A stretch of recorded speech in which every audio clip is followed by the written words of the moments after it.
La la la. Oh, hey, how's it going? Just finished watching some Netflix. I think now I'll check some text messages on my iPhone after I play some Nintendo Switch. Except that none of those companies would exist today if it wasn't for one specific product that saved them and companies just like them. Here are 10 products that saved companies from bankruptcy. Number 10 are universal bricks. Founded on August 10, 1932, Lego was the brainchild of Ole Kirk Christensen, who ran a carpentry business in Denmark. When the prospect of building blocks made of plastic came up, Christensen wanted a universal system where all the blocks in each set could interact with blocks from other sets. Nearly 71 years later after that, the company had grown to an unfathomable size, but was on the verge of bankruptcy. Then, a new management team decided to bring things back to the brick, less diversity in manufactured Legos, and more focus on the system of play that the late Christensen had originally wanted. Instead of making elaborate pieces that only fit in one set, each piece needed to connect universally. The move saved the company and in 2015 made them the largest toy company in the world by revenue. Also spawned about 100 different Lego movies. When's that stuff gonna end, man? Number 9 are licensed products, Polaroid. With all the advances in smartphone and digital photography, the demand for instant film has been fairly limited. But Polaroid, the instant camera company founded by scientist and inventor Edwin Land, is still kicking after 80 years, thanks to the genius of CEO Scott Hardy. He uses the brand name's pull to sell TVs, cell phones, tablets, cameras, and other innovative and dynamic products. The company's decline originally began back in 1977 after the harsh failure of a foray into videography with an instant home movie camera called Polavision. Since then, Polaroid has had bankruptcies in 2001 and 2009 and played musical chairs with 6 different CEOs from 2005 to 2009. Now, with Hardy's licensing strategy, Polaroid lives free of expensive product creation and instead carefully selects cool new products to put its name on. Great idea as long as it doesn't go too far. I don't want to start seeing Polaroid energy drinks. Snaps you back into mental awareness. Wait a second, that's kind of brilliant. Number 8 is the Model T, Ford Motor Company.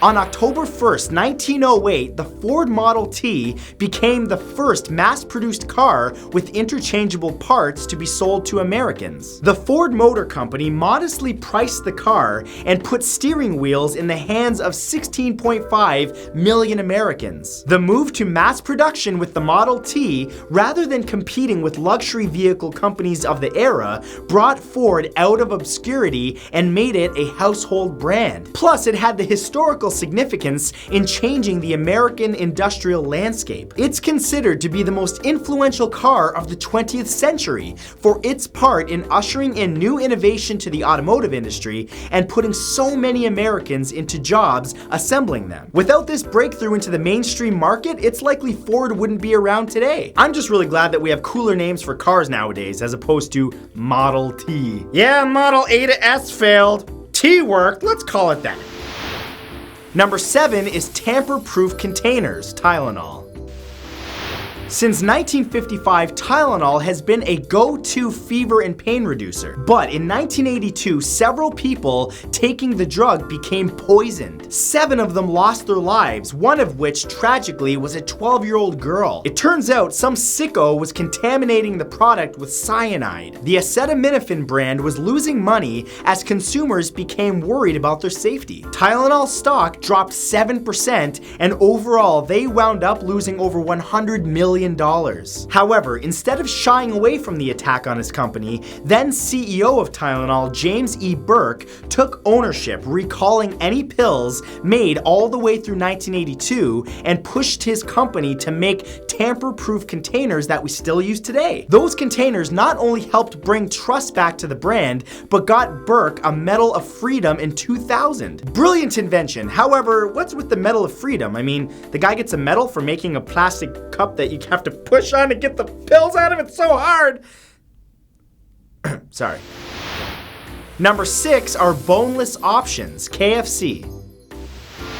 KFC established its first franchise restaurant on September 24, 1952 in Salt Lake City, Utah. Being in the business since the days of the Great Depression, Colonel Harlan Sanders always knew what his customers wanted and strived to give it to them. However, times change, and in 2015, the company found itself slipping to the second most popular fast food chicken provider, just behind Chick-fil-A. KFC started losing a lot of money until the creation of new promotional materials and menu items targeted at millennials who seem to prefer snacking on boneless options over the traditional bone-in chicken. The most successful of those new items was the Georgia Gold chicken options and the return of the snacky Chicken Littles. In the last 10 quarters, KFC has seen an increase in same-store sales and transactions. Without that product, they may have just continued slipping and slipping until eventually they just fell off the planet. I am now starving. Okay, let's hurry this video up. Number 5 is the K car, Chrysler. In the late 1970s, Chrysler, a staple in American car manufacturing, was seeing losses in the millions due to recalls of popular models and a dip in the company's popularity. It soon found itself on the brink of bankruptcy. Then, a need for more compact, affordable cars came to be, and the company shifted its marketing and promotion focus. In 1980, the first K cars became available, the Plymouth Reliant and the Dodge Aries, both of which were incredibly successful cars. Not only because they were widely sold in large numbers, but because their design offered more customizable options that simply weren't available in previous models. Their prices could range from $7,000 to over $23,000. And in October of 1980, Chrysler reported a profit of $10 million, their first actual profit in over 2 years. I had a Chrysler 300 for years. Big heavy pig, but terrible in the snow. Canada. Number 4 is Snow White and the Seven Dwarfs, Disney.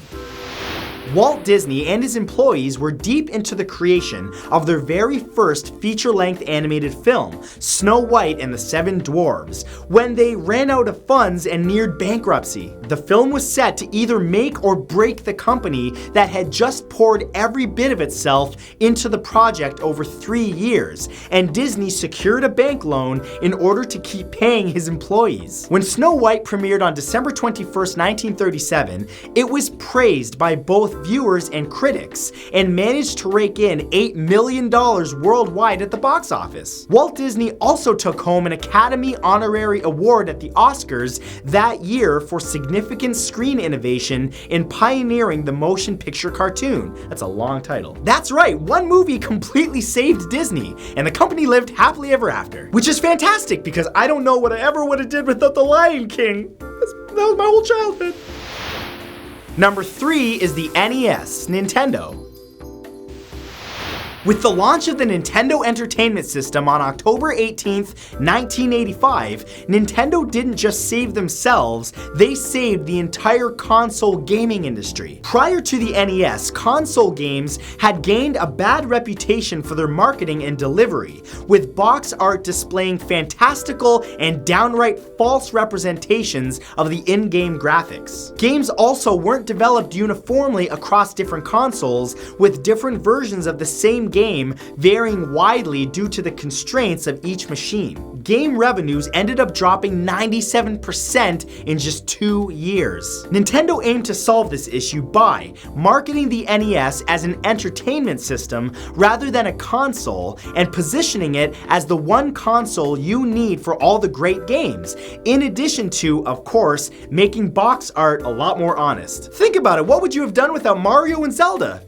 All that time would have been spent outside. L. Number 2 is original content, Netflix. Before Netflix became an online movie and series streaming service, they were offering home-delivered DVD rentals through the mail. In 2010, when consumer interest started swaying towards streaming movies on demand, Netflix found itself with no bargaining chips in negotiations with studios who had digital video rights. Despite being unable to catch a break when acquiring movie streaming deals, and a ludicrous spending increase of 218% in 2011, Netflix held strong and doubled down on their streaming service. They started creating their own video content to rival the studios and struck gold in making House of Cards and reviving the popular comedy Arrested Development for season 4. And in their success, they caused the entire industry to shift towards online streaming and creating original content. Personally, I'm very thankful for all these original shows. I mean, without binge watching, what other excuse would I use to not go out and see my friends? And number 1 is the iPod, Apple. Just 20 years ago in 1997, after a $150 million investment from Microsoft, Apple, under the direction of CEO Steve Jobs, began a slow and risky climb back into relevance. One of their bigger risks came with the unveiling of the G4 Cube, a smaller version of their regular desktop computers, which ultimately failed. After owning the loss, Jobs' next innovation would set them apart from the competition, and it also changed the music industry forever. When the 5GB iPod was first introduced on October 23, 2001, its small portable size and simplistic interface blew earlier models of MP3 players out of the water. With the iPod, Apple was able to start producing hit after hit with newer and more advanced versions of it and other portable technologies like the iPhone and iPad. As it turns out, thinking different has never been so lucrative. So that was 10 products that saved companies from bankruptcy. If you guys enjoyed this, remember to give it a big thumbs up. Also, be sure to subscribe and turn on notifications by clicking the little bell beside the subscribe button so that you never miss a thing, because I release new videos all the time. Thank you guys for watching. I'll see you in the next video. Bye!